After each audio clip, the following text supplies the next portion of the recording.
Continuando o nosso giro, a OAB de São Paulo considerou a decisão do STF de mandar lacrar celulares em um julgamento na última semana um ato abusivo sem justificativa. Vamos entender essa história com a Janaína Camelo. Aliás, ela envolve uma decisão do ministro Zanin, né, Janaína? Exatamente, Evandro. Foi o ministro Zanin, mas a pedido do ministro Alexandre de Moraes, né? Então, só para entender esse caso, no último dia, no último julgamento do Núcleo 2 ali, que foi na semana passada, daqueles que são acusados no suposto plano de golpe, todos que entraram ali na primeira turma, que é a turma que tem feito esses julgamentos, precisaram ter ali os celulares lacrados, até mesmo os advogados dos acusados. Então, para usar o telefone, era preciso sair da sala da sessão e aí depois retornar e lacrar novamente o celular para poder assistir ali a sessão presencialmente. Então, essa manifestação da OAB de São Paulo saiu hoje dizendo ali que foi uma medida desproporcional, sem justificativa, abusiva, né? E hoje, exatamente neste momento, integrantes da OAB Nacional estão reunidos com o ministro Zanin, que é o presidente da primeira turma, inclusive entre esses integrantes ali, o próprio presidente da OAB, Roberto Simonetti, porque o ministro Cristiano Zanin, por ser o presidente da primeira turma, é dele a decisão, a responsabilidade de todo o rito ali do julgamento, de todas as regras, mas ele tomou essa decisão ali baseado no pedido do ministro Alexandre de Moraes. E o que o STF disse? O STF justificou ali que no primeiro dia de julgamento do Núcleo 1, que foi aquele núcleo que integrava inclusive o ex-presidente Jair Bolsonaro, muita gente burlou essa regra porque, segundo o STF, é proibida qualquer filmagem ali na sessão desse julgamento. Muita gente acabou burlando essa regra e filmando. E, além disso, no último julgamento ali do Núcleo 2, um dos denunciados era Felipe Martins. O Felipe Martins, ele está preso em prisão domiciliar. Ele foi autorizado a vir aqui ao STF assistir o julgamento presencialmente, só que uma das medidas cautelares impostas contra ele é não usar rede social, não conceder entrevistas. E aí, recentemente, ele foi multado porque ele apareceu num vídeo ali do advogado dele que foi postado nas redes sociais. Então, antes desse julgamento, a defesa do Felipe Martins pediu ao ministro Alexandre de Moraes que, caso ele fosse filmado e essa filmagem fosse parar nas redes sociais, algo assim, que ele não fosse punido. Então, ainda teve essa questão toda. Então, agora, a OAB Nacional está tentando ali reverter essa medida. Não há ainda uma afirmação do STF se isso vai valer também, a lacração dos celulares vai valer também para a próxima sessão de julgamento, né? No caso, o julgamento do Núcleo 2, que acontece na semana que vem.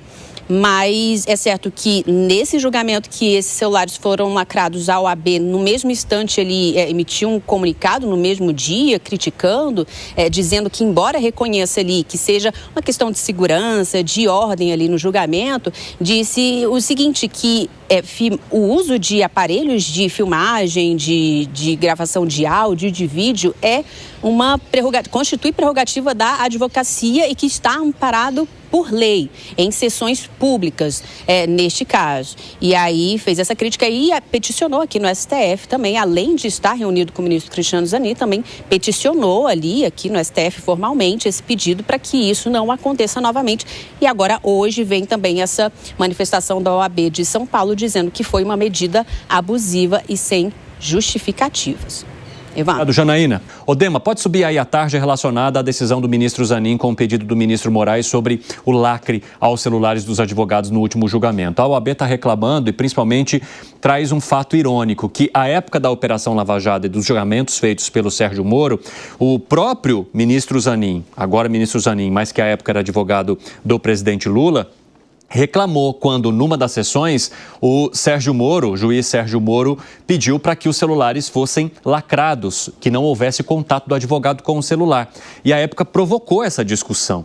Aí agora, esse mesmo ministro que lá atrás, como advogado, reclamou, está tomando a mesma atitude. Vem à OAB e tenta reverter a situação para os próximos julgamentos, porque tem mais 2 núcleos ainda denunciados pela Procuradoria-Geral da República e que o STF vai analisar para ver se acata a denúncia feita, o que tudo indica que deve acontecer. Como é que você avalia esse caso em que diferentes momentos da história vão alterando as decisões, hein, Gustavo Segré? Depende de que lado do mostrador você está para ver quais são as coisas que compensam ou não, eu perguntaria com muito prazer ao ministro, dizendo, me explica qual é a diferença.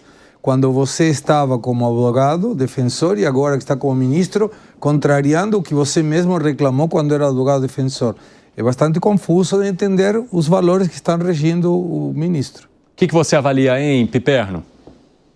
Evandro, primeiro que eu acho que é uma medida estranha. Segundo que, veja, se esses julgamentos, por exemplo, eles são televisionados aí, né? A TV cobrindo e tal, então não entendo por que adotar esse tipo de providência. É que tudo aconteceu depois do primeiro julgamento, envolvendo inclusive o ex-presidente Jair Bolsonaro, em que ali na hora ele faz a imagem e diz, vai começar Brasil e Argentina e etc, né? Meio que fazendo essa referência a essa rivalidade histórica, agora naquele momento também o envolvendo com os ministros do Supremo Tribunal Federal. Depois veio a decisão a pedido do ministro Moraes. Então, Evandro, mas eu acho que, veja, se alguém está fazendo alguma imagem pontual sobre um detalhe ou outro, isso tudo é muito menor do que a transmissão do julgamento todo. Com certeza. Então, se todo mundo sabe o que a defesa está dizendo, que a acusação argumenta e o que o juiz decide, então, veja, eu acho que não há por que cercear qualquer outro tipo de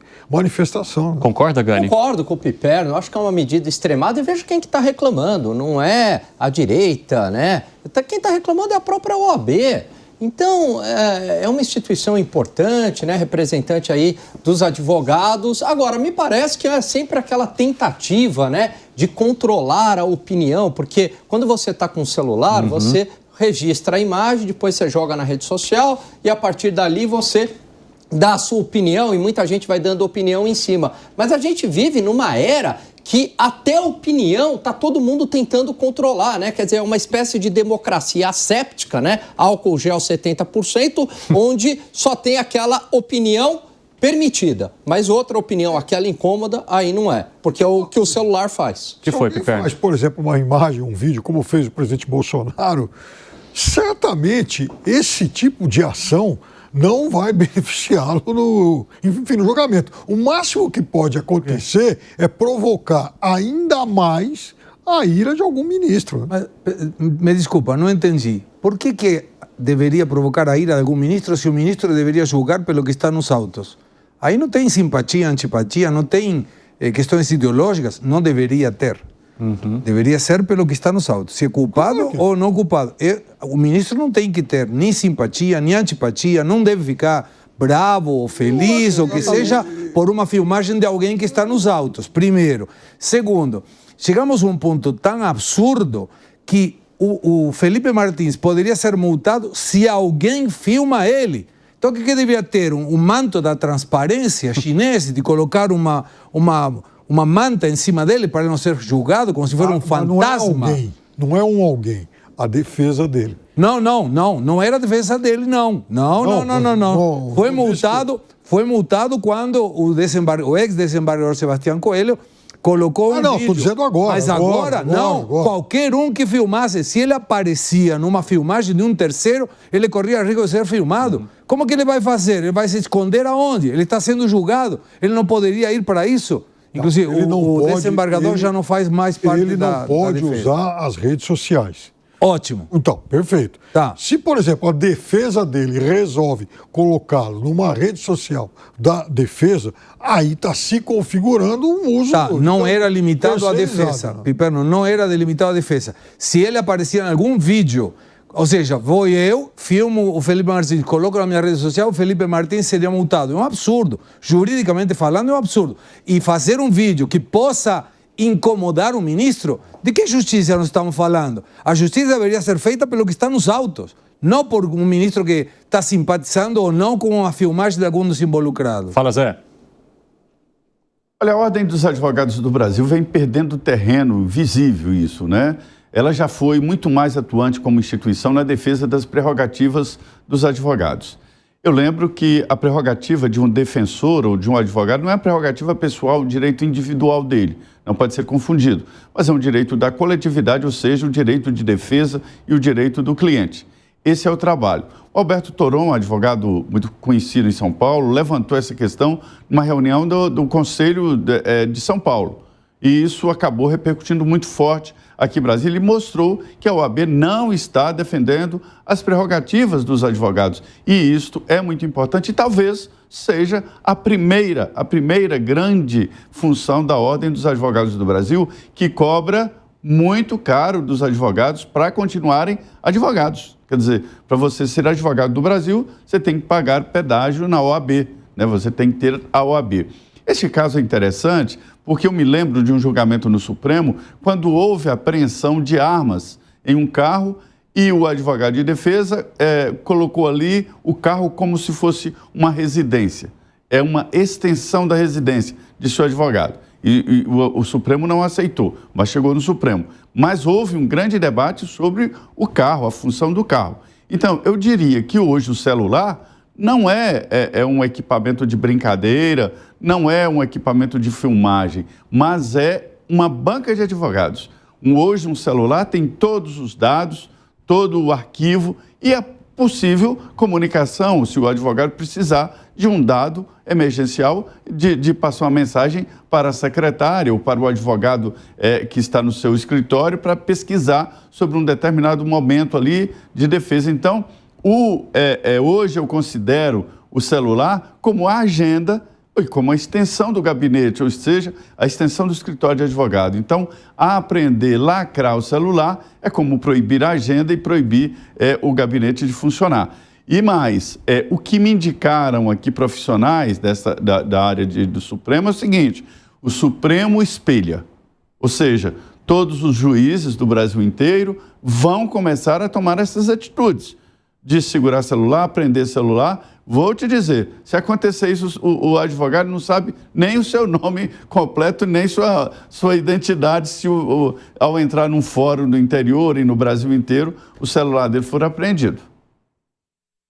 Não, isso que o Zé falou, né, que o Supremo acaba espelhando e refletindo todas as demais decisões judiciais, é muito importante. Porque um grande problema do Brasil, Evandro, é que a gente vai abrindo precedentes perigosos e depois a gente normaliza. Então a gente viu isso com a censura da revista Cruzoé, saiu do ar a matéria. Ah, tudo bem, tranquilo. Depois a proibição da vinculação do documentário da Brasil Paralelo. É para defender a democracia, é uma inibição temporária, inclusive pegando as próprias palavras da ministra do TSE. Aí depois enquadrar na Lei de Segurança Nacional. Pois é, aí, Piperno, a gente... Bolsonaro não vale um piquinho. Mas aí, Piperno, esses casos graves, né, censura... E os casos valem para os dois lados. Para os dois lados. Então, esse que é o ponto. Isso. A gente vai abrindo precedentes, é só, né, é só aqui, é um documentário, né, época eleitoral, é uma publicação incômoda de uma revista. E aí, isso que o Zé trouxe é muito importante, porque daqui a pouco a gente vai estar normalizando isso também, de não poder usar o celular numa sessão.